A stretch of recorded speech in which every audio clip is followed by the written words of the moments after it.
लेकिन वो आपको टेबल दे देता है ये वाली, तो आपको इस टेबल से इस टेबल में कन्वर्ट करना आना चाहिए, जो सर बहुत ही सिंपल होता है। हम अभी बात कर लेते हैं उसकी।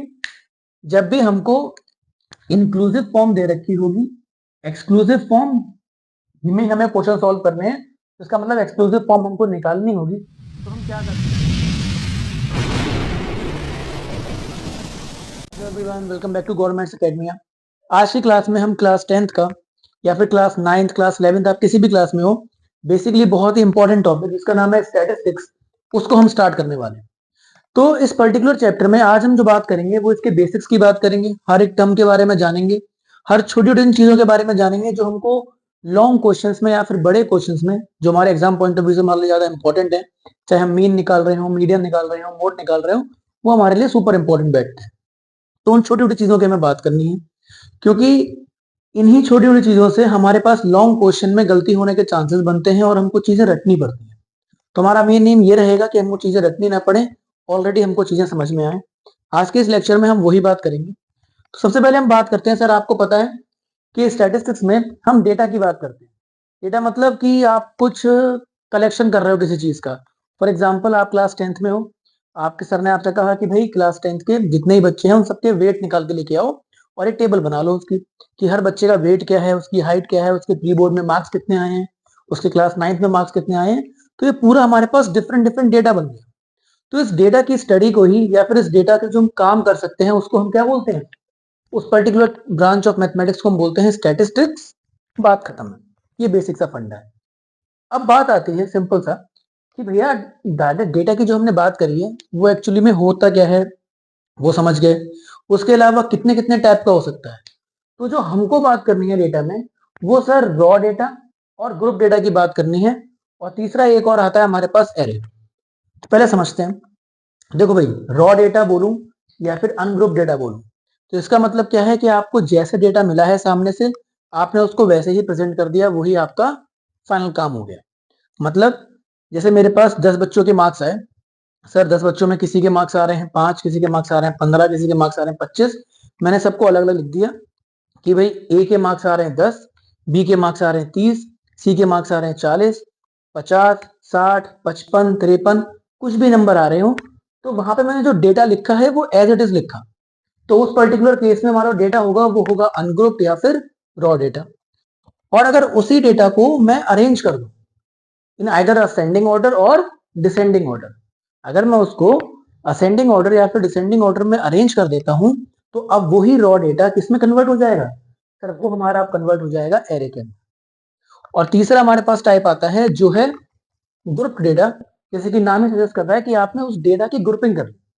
आपने कहा जैसे सर मेरे पास, मैं आपको एग्जांपल लेके चलता हूँ कि 100 बच्चे हैं। उन 100 बच्चों में हर किसी का वेट आ रहा है अलग अलग। किसी का वेट आ रहा है 99, किसी का वेट आ रहा है 45, किसी का वेट आ रहा है 85। तो आपने कहा यार 100 बच्चों का अगर मैं अलग से ऐसे टेबल बनाऊंगा, ठीक है, तो मेरे को बड़ी दिक्कत हो जाएगी। और मुझे डाटा जो है, अपना डेटा जो है वो थोड़ा सा कंपोज वे में लिखना है, छोटे वे में लिखना है। तो हमने क्या करा, इन वेट्स की एक लिमिट बना दी कि भैया मैं पहले बात करूंगा कि जिनके वेट्स 0 से 10 के बीच में आ रहे हैं, नहीं होगा पर अपने एग्जाम्पल के लिए मान लेते हैं। तो भाई जितने लोगों के वेट 0 से 10 के बीच में आ रहे हैं, मैंने यहाँ लिख दिया कि भाई ऐसे 15 बच्चे हैं जिनका वेट 0 से 10 के बीच में है। फिर मैंने कहा सर 11 से 20 के बीच में किनका वेट है, सर 5 लोगों का है। 21 से 30 में किसका वेट है, सर मैंने कहा 20 लोगों का है। इस तरीके से मैंने जो है पूरी टेबल करी। मैंने अपने डेटा की ही क्या कर दी, जो मेरे पास ओरिजिनल डेटा था उसको मैंने क्लासेस की या फिर ग्रुप्स की फॉर्म में कन्वर्ट कर दिया, या उस फॉर्म में रिप्रेजेंट कर दिया। तब वो मेरा डेटा क्या बन जाएगा, ग्रुप डेटा बन जाएगा। ठीक है। तो आप जो आपने क्लास 9 में ही पढ़ रखा होगा, आगे ही पढ़ोगे, आपको पता होगा अगर कि सर हम यहाँ पे 2-3 टाइप की चीजें पढ़ते हैं, सर क्लासेस पढ़ते हैं, उसमें क्लास मार्क्स होते हैं, ये सब होते हैं। तो वो क्लासेस है क्या, क्लासेस एक्चुअली में कुछ नहीं है, जो मेरा ओरिजिनल डेटा था उसी डेटा को अब मैं ग्रुप की फॉर्म में लिखा। इसलिए हम लोग इसको ही, इसकी मिड वैल्यू को ही एक्स आई मान के काम करते हैं आगे की फॉर्म में। आगे ये क्वेश्चन है वो हम आगे देखेंगे, जिसको पता है वो समझ गया होगा। तो भाई डेटा हमारे पास 3 टाइप का होता है, ये हमको समझ में आ गया, रॉ, एरे और ग्रुप डेटा। अच्छा, ग्रुप डेटा जो है वो भी बच्चों 2 टाइप का होता है, एक तो इंक्लूसिव और एक एक्सक्लूसिव। इंक्लूसिव का मतलब डिसकंटिन्यूअस और दूसरा कंटिन्यूअस। इसका मतलब क्या हुआ सर, डिसकंटिन्यूअस और कंटिन्यूअस जब हम अभी ये फ्रीक्वेंसी डिस्ट्रीब्यूशन पढ़ेंगे तब इसको डिटेल में बात करेंगे, है ना। अभी के लिए खाली आप समझिए ग्रुप डाटा हमारे पास दो टाइप का होता है। जो ये मैंने सामने लिखा हुआ है ये बच्चों मेरे पास है कौन सा वाला, इंक्लूसिव वाला। इंक्लूसिव वाला जिसमें डिसकंटिन्यूअस हो रहा है कि आप देखो कैसे, चलो ही समझ लेते हैं। 0 से 10, इसके बाद हमारे पास अगली जो वैल्यू आई वो कंटिन्यूअस नहीं है, 10 और 11 के बीच की वैल्यू को हमने छोड़ दिया, ठीक है। 20 और 21 के बीच की सारी वैल्यूज को हमने छोड़ दिया, तो वो हमारा डेटा कैसा हो गया सर, डिसकंटिन्यूअस ग्रुप्ड डेटा बन गया। अब यहीं पे अगर मैं इस डेटा को 0 से 10, 10 से 20, 20 से 30, 30 से 40 इस तरीके से लिख दूं कि यहां पर भी 10 से अगर खत्म हो रहा है तो यहाँ पे 10 से स्टार्ट होगा, 20 से खत्म हो रहा है तो 20 से स्टार्ट होगा, वो हमारे पास बनता है कंटिन्यूअस और एक्सक्लूसिव ग्रुप डेटा। बात समझ में आ रही है? अच्छा सर, तो फिर इन दोनों के बीच में फर्क क्या है? यहां पर चलो आप समझ गए थे हम बात कि 10 और 11 के बीच की सारी वैल्यूज को हमने छोड़ दिया है, यहां पर हम समझ गए। लेकिन यहां पर 10 को दो बार लिखा है, तो अगर किसी के 10 मार्क्स आए हैं, मान लो अगर हम मार्क्स की बात कर रहे हैं, तो किसी के 10 मार्क्स आए हैं तो वो हम किस में इंक्लूड करेंगे? तो भाई देखो, आपको इसको समझना किस तरीके से है, इस पूरे डेटा में आपको बस एक बात याद रखनी है कि सर जो इसकी लोअर वैल्यू है, ये किसी भी पर्टिकुलर क्लास के अंदर, ये हर एक चीज को हम बोलते हैं क्लास, किसी भी पर्टिकुलर क्लास के अंदर उसकी जो लोअर वैल्यू, या फिर इसको ही हम बोलते हैं lower limit of a particular class, lower limit या फिर लोअर वैल्यू हमेशा उसमें इंक्लूड रहती है। कभी भी ऐसा नहीं होगा कि हम लोअर वैल्यू को एक्सक्लूड कर दें। लेकिन अपर लिमिट का केस अलग है। भाई अगर हमने अपर लिमिट को भी इंक्लूड कर लिया, अगर हमने अपर लिमिट को इंक्लूड कर लिया तब वो बन जाएगा इंक्लूसिव, और अगर हमने अपर लिमिट को इंक्लूड नहीं करा तब वो बन जाएगा एक्सक्लूसिव, ठीक है। अपर लिमिट को इंक्लूड कर लिया तो वो बन जाएगा इंक्लूसिव, अपर लिमिट को इंक्लूड नहीं करा तो वो बन जाएगा एक्सक्लूसिव। कैसे? आपको साफ साफ यहाँ पे देखने को लग रहा है कि अगर 10 कहीं पे इंक्लूड होगा तो इसी वाले में इंक्लूड होगा और किसी में भी इंक्लूड नहीं होगा। बट इस केस में हमको दिक्कत थी, लेकिन हमको ये पता है कि सर लोअर लिमिट तो हमेशा इंक्लूड होगी, तो आपने क्या कहा, इसका मतलब ये वाला 10 मेरा इंक्लूड नहीं हो रहा है। तो भाई इंक्लूसिव फॉर्म में क्या है, अपर लिमिट इंक्लूड होती है, एक्सक्लूसिव फॉर्म में अपर लिमिट इंक्लूड नहीं होती है, बस इतनी सी बात। अब आपके पास जो क्वेश्चन आते हैं आगे हम जब क्वेश्चंस करेंगे तो उसमें कभी कभार क्वेश्चन हमको जो फॉर्मुलेस पता है, हमको जो तरीका पता है, वो हमको इस वाली टेबल के लिए पता है, लेकिन वो आपको टेबल दे देता है ये वाली, तो आपको इस टेबल से इस टेबल में कन्वर्ट करना आना चाहिए, जो सर बहुत ही सिंपल होता है। हम अभी बात कर लेते हैं उसकी। जब भी हमको इंक्लूसिव फॉर्म दे रखी होगी, एक्सक्लूसिव फॉर्म में हमें क्वेश्चन सॉल्व करने हैं, इसका मतलब एक्सक्लूसिव फॉर्म हमको निकालनी होगी, तो हम क्या करते हैं, सॉरी फॉर द डिसकंटिन्यूटी, हम कहां पर थे, हम बात कर रहे थे कि सर अगर इंक्लूसिव फॉर्म दे रखी हो और एक्सक्लूसिव फॉर्म हमको निकालनी हो तो हम क्या करेंगे। सर सिंपल सा मेथड है, आपको क्या देखना है, किन्हीं भी दो को पकड़ लो, किन्हीं भी दो को पकड़ लो, नीचे वाले की लोअर लिमिट, ऊपर वाले की अपर लिमिट, नीचे वाले की लोअर लिमिट, ऊपर वाले की अपर लिमिट, दोनों को आप करो माइनस। सर कर लिया। जो आंसर आ रहा है उसको डिवाइड कर दो 2 से। सर कर दिया। यहां पर आंसर कितना आया, 0.5 के बराबर। अब आपके पास जो ये यहां पर आंसर आ रहा है, इस आंसर को आपको लोअर लिमिट में से माइनस करना है, लोअर लिमिट में से माइनस करना है और अपर लिमिट में से प्लस करना है। देखिए जब हम वाला काम करेंगे तो क्या होगा, इसी की बात करते हैं। 0 10, लोअर लिमिट में से अगर 0.5 माइनस करा तो माइनस का 0.5 कहां तक जाएगा, अपर लिमिट में प्लस कर देंगे 10.5, लोअर लिमिट में से माइनस करा 10.5, अपर लिमिट में प्लस कर दिया 20.5, लोअर लिमिट में से माइनस करा, अपर लिमिट में प्लस कर दिया। अब आप देख पा रहे हो, अब जो हमारी टेबल बन चुकी है वो किस टाइप की बन चुकी है सर, एक्सक्लूसिव टाइप की बन चुकी है, कंटिन्यूअस टाइप की बन चुकी है। अब इसमें होगा क्या, अपर लिमिट को हम इंक्लूड नहीं करेंगे बट लोअर लिमिट को इंक्लूड करेंगे। अच्छा, अब इससे फायदा क्या है सर? जब आपको ओरिजिनल डाटा दे रखा था 0 से 10, 11 से 20, इसका मतलब ये वाली बात पक्की थी कि 0 से छोटी 10 और 11 के बीच की वैल्यूज की बात ही नहीं करनी है आपको। तो 10 और 11 से बीच की वैल्यूज की जब बात ही नहीं करनी है, तो अगर वो होंगी, सॉरी, अगर वो नहीं भी होंगी तब भी हमको कोई फर्क नहीं पड़ना। जितने लोग 0 से 10 के बीच में आ रहे होंगे, एग्जैक्टली उतने ही लोग 0.5 से 10.5 के बीच में आ रहे होंगे। ये बात पक्की है सर? बिल्कुल पक्की है। ठीक है, तो इस तरीके से हमने देखा कि कैसे हम इंक्लूसिव और एक्सक्लूसिव को आपस में कन्वर्ट कर सकते हैं। तो भाई यहां तक की बात तो नॉर्मल है, यहां तक की बात तो आप समझिए। डाटा में हमें इससे ऊपर नहीं जाना। आपका ये वाला क्वेश्चन आएगा ही आएगा। इसके अलावा एक मतलब ये वाला क्वेश्चन आपको देखने को मिलेगा ही मिलेगा अपने बुक्स के अंदर, और एग्जाम के लिए भी काफी इंपॉर्टेंट है कि ये दे रखा हो, ये निकालना हो। दूसरा हम बात करते हैं, दूसरे टाइप की भी होती है जिसमें हमको, आप बुक में अगर देखोगे आपको कुछ क्वेश्चंस मिलेंगे इसमें below 10, above 20, above 50, above 60, above 10, इस तरीके से क्वेश्चन होंगे। वो हम बाद में बात करेंगे। ठीक है, चलिए। अब इसके बाद बात आती है फ्रीक्वेंसी। सर फ्रीक्वेंसी का मतलब ये है कि number of times the observation is observed in a data. यहाँ पर हम किसी ऑब्जर्वेशन की बात करें, जैसे कि मैंने कहा ये मेरे पास बहुत सारी डाटा, बहुत सारी ऑब्जर्वेशन है। अच्छा, पूरे डाटा में हर एक वैल्यू को हम बोलते हैं ऑब्जर्वेशन। तो मान लीजिए हम वेट की बात कर रहे हैं, या फिर 20 में से 25 में से किसी के मार्क्स आ रहे हैं क्लास में। ठीक है, तो किसी के 10 आए, किसी के 12 आए, किसी के 16 आए, किसी के 20 आए। तो अब कुछ बच्चों के बराबर मार्क्स भी आ सकते हैं, या तो हो सकता है सबके ही डिफरेंट डिफरेंट मार्क्स आए, या फिर हो सकता है कुछ बच्चों के बराबर आए, कुछ बच्चों के बराबर ना आए।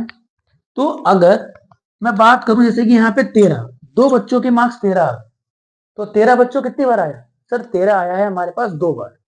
तो जो 2 हो जाएगी वो 13 की फ्रीक्वेंसी हो जाएगी। 16 कितनी बार आया सर? 2 बार। तो 16 जो हो 2 जो हो जाएगी वो 16 की फ्रीक्वेंसी हो जाएगी। 21 सर आया है 3 बार, तो 21 की फ्रीक्वेंसी कितनी हो जाएगी? 3। ऐसे ही जो एक एक बार आ रहे हैं उन सबकी फ्रीक्वेंसी कितनी होगी सर? उन सबकी फ्रीक्वेंसी होगी 1, 1 और 1। फ्रीक्वेंसी का ही खेल है पूरे चैप्टर के अंदर, आप समझ के रखिए।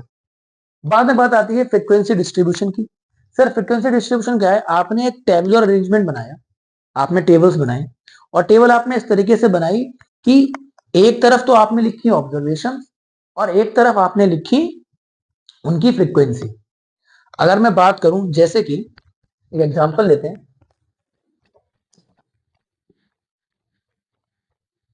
यही मेरे पास डाटा है। अगर मैं इस डाटा की बात करूं तो सर हमारे पास 10 है ऑब्जर्वेशन, 12 है ऑब्जर्वेशन, 13 है ऑब्जर्वेशन, 16 है, 20 है और 21 है। सर 10 हमारे पास आया है 1 बार, 12 हमारे पास आया है 1 बार, 13 आया है 2, 16 आया है 2 टाइम्स, 20 आया है 1 टाइम्स और 21 आया है 3 टाइम्स। तो ये जो मेरे पास एक अरेंजमेंट बना, अगर हमको ढंग से लिखें तो सर हम अपनी ऑब्जर्वेशन को मानते हैं xi और फ्रीक्वेंसी को मानते हैं fi। और इसको अगर मैं टेबल की फॉर्म में बना दूं कुछ इस तरीके से, तो सर यही टेबल मेरी किस तरीके से काम करेगी? As a frequency distribution table. अब जो हमको आगे की बात करनी है वो फ्रीक्वेंसी डिस्ट्रीब्यूशन की ही बात करनी है कि सर अगर मेरे पास अनग्रुप डाटा है तो उस फ्रीक्वेंसी डिस्ट्रीब्यूशन के लिए अलग काम होगा, ग्रुप्ड डाटा है तो उसके लिए फ्रीक्वेंसी डिस्ट्रीब्यूशन में अलग काम होगा, है ना? तो चलिए, अब फ्रीक्वेंसी डिस्ट्रीब्यूशन की बात करें तो सर फ्रीक्वेंसी डिस्ट्रीब्यूशन भी हमारे पास बेसिकली 2 टाइप की होती है। 2 टाइप की कौन कौन सी? सर एक तो हमारे पास होती है डिस्क्रीट फ्रीक्वेंसी डिस्ट्रीब्यूशन। कैसी? Discrete frequency distribution. या फिर मैं इसको सिंपल से बताऊं, ऐसी फ्रीक्वेंसी डिस्ट्रीब्यूशन टेबल जो हम या तो एरे या फिर रॉ और अनग्रुप डाटा के लिए यूज करते हैं। जो मैंने सामने आपके बना के लिखी है ये हमारे पास डिस्क्रीट फ्रीक्वेंसी डिस्ट्रीब्यूशन है। मतलब हर आप एक इंडिविजुअल ऑब्जर्वेशन को उठाओगे और उसकी फ्रीक्वेंसी आगे लिख दोगे, तो वो जो आपके पास टेबल बन के आएगी वो कहलाएगी डिस्क्रीट फ्रीक्वेंसी डिस्ट्रीब्यूशन टेबल। दूसरी हमारे पास होती है बच्चों ग्रुप फ्रीक्वेंसी डिस्ट्रीब्यूशन। दूसरी क्या होती है? Group frequency distribution. बहुत ही सिंपल। इसका मतलब क्या है? इस बार हम डाटा की जो बात कर रहे हैं वो ग्रुप में बात कर रहे हैं। जैसे मैं इसी टेबल को अगर मैं चेंज करूं तो सर इस टेबल को आप मान लो मैं 5-5 के गैप पे बनाता हूं। मैंने कहा सर 0 से 5, 5 से 10, 10 से 15, 15 से 20, 20 से 21। अब आपको याद क्या रखना है इसमें कि सर क्योंकि ये कंटिन्यूअस वाली है तो इसमें अपर वैल्यू को मैं इंक्लूड नहीं करूं। मतलब इस वाली में 5 इंक्लूड नहीं होगा, इस वाली में 10, इस वाली में 15, इसमें 20 और इसमें 25 इंक्लूड नहीं होगा। तो सर 0 से 5 कोई नंबर है? नहीं सर, तो इसकी फ्रीक्वेंसी हो गई 0। 5 से 10 कोई है? नहीं सर। सर 10 से 15 जिसमें हम 10 को इंक्लूड करेंगे, सर 10 से 15 1 2 3 4, ऐसे मेरे पास 4 होंगे। 15 से 20 जिसमें हम 15 को इंक्लूड करेंगे, 1 2 3, 3 लिखेंगे? नहीं, इसमें आप देखो यहां पर लिखा हुआ है 20 और 20 इसकी अपर लिमिट है, हम अपर लिमिट को इंक्लूड नहीं करते हैं तो यहां पर होगा 2। 20 कहां पर इंक्लूड होगा? नीचे वाली में, 1 2 3 4। अब ये जो मेरे पास टेबल बन के आई है, ये टेबल मेरे पास होती है बच्चों कौन सी? Group frequency distribution table. बात समझ में आ रही है इतनी? अच्छा, ग्रुप फ्रीक्वेंसी डिस्ट्रीब्यूशन टेबल भी हमारे पास अगर आप देखो आप समझ जाओगे सर दो तरीके की होती होगी।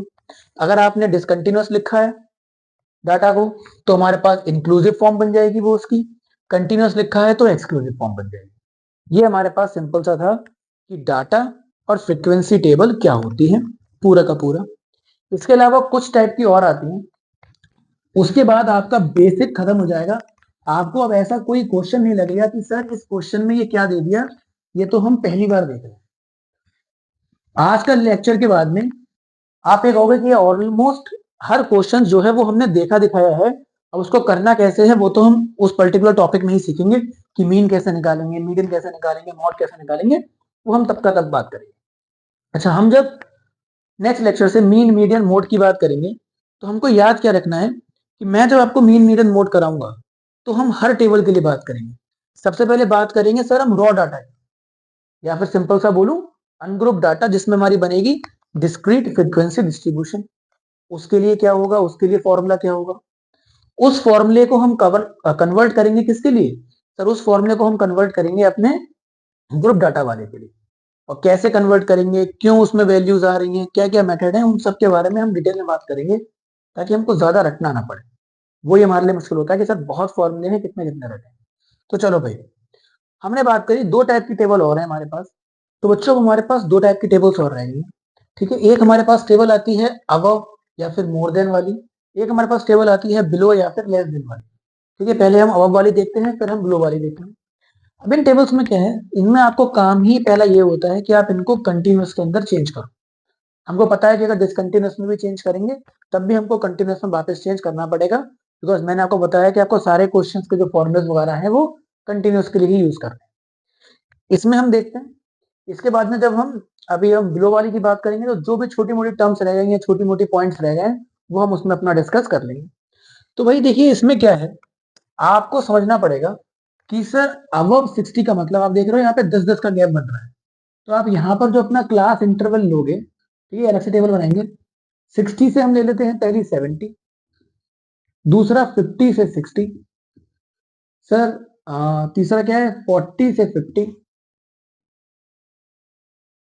30 से 40, 20 से 30, 10 से 20 और 0 से 10। कंटिन्यूस बन रहा है हमारे पास। ठीक है भाई, इसमें बोला हुआ है सर अब मोर देन 60 हमारे पास 0 है। इसका मतलब 60 से 70 के बीच में जो बच्चे हैं हमारे पास या उनके मार्क्स जो हैं वो कितने बच्चों के आ रहे हैं? किसी के भी नहीं आ रहे, कोई भी 60 से ऊपर नंबर लेके नहीं आ रहा। 50 से 60, अच्छा भाई अब 50 का मतलब है कि भाई 50 से ज्यादा के मार्क्स आ रहे हैं। तो भाई अगर 50 से ज्यादा की मार्क्स कर रहे हो तो उसमें 50 वाले भी काउंट होंगे और अबव 60 वाले भी काउंट होंगे। क्या मुझको अबव 60 वालों की बात करनी है? नहीं सर, मुझको 50 और 60 के बीच वाले बच्चों की बात करनी है। तो उस केस में क्या होगा, इसमें से अगर मैं इसको माइनस कर दूं, अबव 50 वाले बच्चों में से अबव 60 वालों को माइनस कर दूं तो 50 से 60 के बीच के नंबर आ जाएंगे। सर आ गए, 10 माइनस 0 हमारे पास कितना बन गया? 10 के बराबर। अबव 40 में 40 से 50 वाले भी हैं, 40 से 50 वाले भी हैं, और 50 से ऊपर वाले भी हैं। तो अगर मैं 50 से ऊपर वालों को इनमें से माइनस कर देता हूं, तो मेरे पास जो आंसर बचेगा वो 40 से 50 वाला बचेगा। तो बस आप 25 में से 10 माइनस कर दीजिए, बिकॉज 10 बता रहा है 50 प्लस वालों को। 25 माइनस 10, 15। सिमिलरली हम आगे बात करेंगे, मतलब इस वाले में से आपको इसको माइनस करते हुए चलना है बस। अच्छा, ये जो हमारी इस टाइप की फ्रीक्वेंसी होती है, हम इसको आगे बिलो वाले में बताऊंगा आपको। इस टाइप की फ्रीक्वेंसी को हम कहते हैं क्यूमुलेटिव फ्रीक्वेंसी। ठीक है, पर अभी हम खाली इसको देखते हैं। 25 माइनस 35, सॉरी 35 माइनस 25, ये हमारे पास हो जाएगा 10, ये हो जाएगा 15, ये हो जाएगा 25, और ये हो जाएगा हमारे पास 5। इस तरीके से हमने क्या करा सर, इस तरीके से हमने ये अबव वाली टेबल को कंटिन्यूअस वाली टेबल में कन्वर्ट कर दिया। ठीक है, अब हम सीधे बढ़े हमारे पास कौन सी, सर बिलो वाली। मान लो मैं मार्क्स की बात कर रहा हूं, sir below 10, below 20, below 30, below 40, below 50। यहां पर हमको मार्क्स दे रखे हैं, और यहां पर आपको दे रखी है उनकी फ्रीक्वेंसी, और आपको कन्वर्ट करना है इस चीज को किसमें, सर आपको कन्वर्ट करना है इसको कंटिन्यूअस या फिर discontinuous form of group data में। तो मान लो आपको बिलो बिलो 20 दे रखे हैं सर हमारे पास 15, 30, 55, 65, 70। यहां पर अगर आप देखो तो सर इन्होंने बोला हुआ है कि सर बिलो 10 जिन बच्चों के मार्क्स आए हैं वो है 15, 10 से छोटे, 10 के बराबर नहीं। इसमें अगर लिखता बिलो और इक्वल टू 10 तो हम 10 को इंक्लूड करते। अब अगर मैं 10 को इंक्लूड नहीं कर रहा हूं, इसका मतलब मैं इसको डायरेक्टली इंक्लूसिव वाली फॉर्म में कन्वर्ट कर, सॉरी एक्सक्लूसिव वाली फॉर्म में कन्वर्ट कर सकता हूं। बिलो 20 का मतलब कि सर 20 से कम कितने लोगों के मार्क्स आए। अच्छा, अब आपको इसमें समझना होगा, ये टेबल थोड़ी सी पतंग सी होती है कि अगर मैं बोल रहा हूं बिलो 20, तो बच्चों बिलो 20 में क्या मैं बिलो 10 वालों को इंक्लूड नहीं कर रहा हूँ, सर ऑब्वियसली कर रहा हूँ। बिलो 30 में क्या मैं बिलो 20 और बिलो 10 वालों को इंक्लूड नहीं कर रहा हूँ, सर ऑब्वियसली कर रहा हूँ। तो जो यहाँ पर आपको फ्रीक्वेंसी एक्चुअली में दे रखी होती है, उस फ्रीक्वेंसी का नाम होता है क्यूमुलेटिव फ्रीक्वेंसी। क्या नाम होता है बच्चों, क्यूमुलेटिव फ्रीक्वेंसी। जो हम स्पेशली जब हम मीडियन टॉपिक पढ़ेंगे तब हमको सबसे ज्यादा काम इसी चीज का होगा। ठीक है, अच्छा क्यूमुलेटिव फ्रीक्वेंसी का मतलब क्या है, देखो क्यूमुलेट का मतलब होता है चीजों को इकट्ठा करना। यहाँ पर भी चीजें इकट्ठी हो रही है, यहाँ पर भी फ्रीक्वेंसी इकट्ठी हो रही है। तो सबसे पहले जो इसकी टेबल बनेगी, आप क्या करोगे, पहले तो इस डाटा को आप डिसकंटिन्यूअस या फिर कंटिन्यूअस में चेंज करेंगे। हमको पता है हम इसको डायरेक्टली कंटिन्यूअस में चेंज कर सकते हैं, तो करते हैं सर। तो 0 से 10 ये हमारे पास हो जाएगी एक्स आई, या फिर एक्स आई तो नहीं लिखेंगे इसको, सॉरी, ये हमारे पास लिखा जाएगा क्लास। 10 से 20, बिकॉज 10 को इंक्लूड नहीं करना है। 20 से 30, 30 से 40, 40 से 50। अब आप बात करो, सर 0 से 10 बिलो 10 में आ रहा है, तो भैया इनकी तो फ्रीक्वेंसी जो होगी वो 15 ही होगी, ये वाली बात पक्की है। बिलो 20 का मतलब मैं सर 0 से 20 की बात कर रहा हूं। 0 से 20 में बच्चे हैं 30, और 0 से 10 में बच्चे हैं सर 15। इसका मतलब 10 और 20 के बीच में कितने बच्चे रह गए, 30 में से 15 को हम कर देंगे माइनस, तो वो ही बचे हमारे पास 15। ये समझने का तरीका है, अभी हम समझेंगे कि कैसे एक बार में भी कर सकते हैं। बिलो 30 का मतलब हो गया 30 से कम वाले, 30 से कम वालों में 20 से कम वाले भी हैं। सर ये अगर बात करें तो 30 से कम वालों में 0 से 20 वाले भी आ रहे हैं, और 21 से 30 वाले भी आ रहे हैं, या फिर 20 से 30 वाले भी आ रहे हैं। तो यहां पर क्या केस हो गया, यहां पर हमारे पास केस हो गया कि सर इस वाले को इस वाले में से आप माइनस कर दो, जस्ट लाइक प्रीवियस, हमारा काम हो जाएगा। 55 में से 30 को माइनस करा, सर कितने बचे, सर ये बचे हमारे पास 25। सिमिलरली अब इसमें से इसको माइनस करेंगे, ये बचे 10। सिमिलरली अब इसमें से इसको माइनस करेंगे, ये बचे हमारे पास 5। 20, 30, 40, 50, 60, 70। अब ये एक फायदा होता है, इस टेबल में कोई परेशानी नहीं है, ये टेबल हमारे पास इस तरीके से बन के आएगी। अच्छा, इसमें दो छोटे छोटे पॉइंट और फटाफट खत्म करते हैं इस चीज को। छोटे छोटे पॉइंट क्या कि सर इसमें आप जब टेबल बनाओगे तो आपकी टेबल हमेशा कंटिन्यूअस वाली ही आपको बनानी पड़ेगी, चाहे कुछ भी हो जाए। रीजन क्या है उसका? क्योंकि जब मैंने बोला बिलो 20, तो इसका मतलब उसमें 10 और 11 के बीच के सारे नंबर इंक्लूड हो रहे हैं। तो आपको ये कंटिन्यूअस फॉर्म में ही रखना है कि यहाँ के बीच में कोई नंबर गायब ना हो जाए। बिलो 20 का मतलब क्या है सर? 10.5 भी, 10.7 भी, 10.6 भी। लेकिन उसको अगर मैं डिसकंटिन्यूअस बनाता, 10 और 11 करता, तो 10 और 11 के बीच के नंबर कैंसिल आउट हो जाते हैं। एक बात तो ये कि इस टाइप की टेबल ऑलवेज हमारी कन्वर्ट होगी कंटिन्यूअस वाले में। दूसरा, अगर आपको क्यूमुलेटिव फ्रीक्वेंसी गिवन है, तो क्यूमुलेटिव फ्रीक्वेंसी की जो लास्ट वाली वैल्यू होती है वो हमारी सारी फ्रीक्वेंसीज के सम के बराबर होती है। आप इनको ऐड करो, आपका सम आएगा 70 और यहां पर भी सम आएगा 70। अच्छा, एक लास्ट चीज और, फ्रीक्वेंसी का मतलब क्या है? अगर मुझको डाटा इस तरीके से दे रखा है, तो बच्चों फ्रीक्वेंसी हमारे पास होती है, फ्रीक्वेंसी हमको ये बताती है कि हमने एक्चुअली में जो रॉ डाटा लिया था, ठीक है, जो हमने रॉ डाटा लिया था यार, वो कितनी डिफरेंट डिफरेंट ऑब्जर्वेशंस थी उसमें। सर अगर 0 से 10 की वैल्यू 15 बार आ रही है, इसका मतलब 0 से 10 वाली ऑब्जर्वेशन मेरे पास 15 है, 10 से 20 वाली भी 15 है, 20 से 30 वाली 25 है, 10 है और ये 5 है। इसका मतलब कुल मिला के जो मेरे पास ऑब्जर्वेशन थी वो सर कितनी थी? 70। तो जब भी हम फॉर्मूला पढ़ेंगे जहां पे लिखा होगा टोटल नंबर ऑफ ऑब्जर्वेशन, वहां पर हम फ्रीक्वेंसी के सम को दिखाएंगे। ठीक है, तो ये बच्चों हमारे पास बात थी कि डाटा क्या होता है। हमने ग्रुप डाटा के बारे में बात करी, हमने अनग्रुप डाटा के बारे में बात करी, हमने ये बात करी कि जब हम इसको कंटिन्यूअस या फिर डिसकंटिन्यूअस में चेंज करेंगे तो हमारे पास ये वैल्यू कहलाती है लोअर लिमिट और ये वैल्यू कहलाती है अपर लिमिट। हम क्लास साइज की बात करेंगे इसमें। ठीक है, क्लास साइज हमारे पास क्या कहलाता है सर? क्लास साइज होता है अपर लिमिट में से लोअर लिमिट को माइनस करना। क्लास साइज क्या कहलाता है? हर किसी का अगर आपको क्लास साइज निकालना हो तो अपर लिमिट में से लोअर लिमिट को आप माइनस कर दो। हमारे सिलेबस में जनरली क्लास 10th की बात करें, क्लास 9th में आप ऑलरेडी पढ़ के आ चुके हो। क्लास 10th में हमारे पास जो इंटरवल दे रखे होंगे उन सबका क्लास साइज बराबर बराबर होगा। अगर क्लास साइज बराबर नहीं होता है उनको डील करने का तरीका अलग होता है, पर वो हमको कुछ खास नहीं पढ़ना है इस साल। तो सर क्लास साइज का फॉर्मूला क्या हो गया?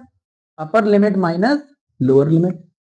दूसरा हमारे पास आता है क्लास मार्क। क्लास मार्क क्या है भाई?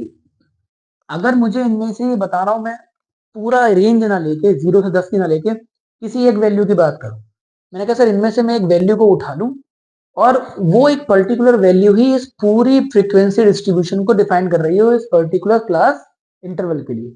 तो आप क्या करते हो? सर 0 से 10 के बीच में बहुत सारे नंबर है, बेस्ट मेथड क्या है कि आप upper limit plus lower limit divided by 2, मतलब एग्जैक्टली बीच वाली वैल्यू को उठा लेते हो। एग्जैक्टली बीच वाली वैल्यू को उठा लेते हो और बीच वाली वैल्यू हमारा अच्छे से काम कर देती है, तो वो हमारा कहलाता है क्लास मार्क, जिसको हम एक्स आई की फॉर्म से डिनोट करेंगे आगे के कुछ क्वेश्चंस में जब हम क्वेश्चन स्टार्ट करेंगे। तो इसके लिए अगर क्लास मार्क निकालने हो सर, इसका आ जाएगा 5, 15, 25, 35, 45। जरूरत क्या है क्लास मार्क की? सर हम जब फॉर्मूला यूज करेंगे, क्वेश्चन यूज करेंगे, मैथमेटिक्स की बात कर रहे हैं, एक सिंगल वैल्यू होगी तो हमारे लिए कैलकुलेशन वगैरह करना आसान रहेगा, पूरे इसमें हमारी कैलकुलेशन करना थोड़ी सी मुश्किल हो जाती है। ठीक है, तो आज की वीडियो में हमने देखा कि किस तरीके से हम स्टैटिस्टिक्स में अपना सारा का सारा बेसिक पढ़ा, कैसे कैसे हमारे पास टेबल बन सकती हैं, उन टेबल को कैसे आपस में इंटरचेंज कर सकते हैं, उन सब के बारे में हमने बात करी है। अगले लेक्चर में हम बात करेंगे मीन की, मीन को डिटेल में पढ़ेंगे, फिर मीडियन, मॉड, इस तरीके से अपना सारा का सारा टॉपिक खत्म करेंगे। सुपर इंपॉर्टेंट चैप्टर है, मिनिमम मिनिमम 5 से 7, 7 से 8 नंबर करीब में आपको एग्जाम में देखने को मिलता है इसी चैप्टर के अंदर से। तो पढ़ते रहिए। Thank you very much.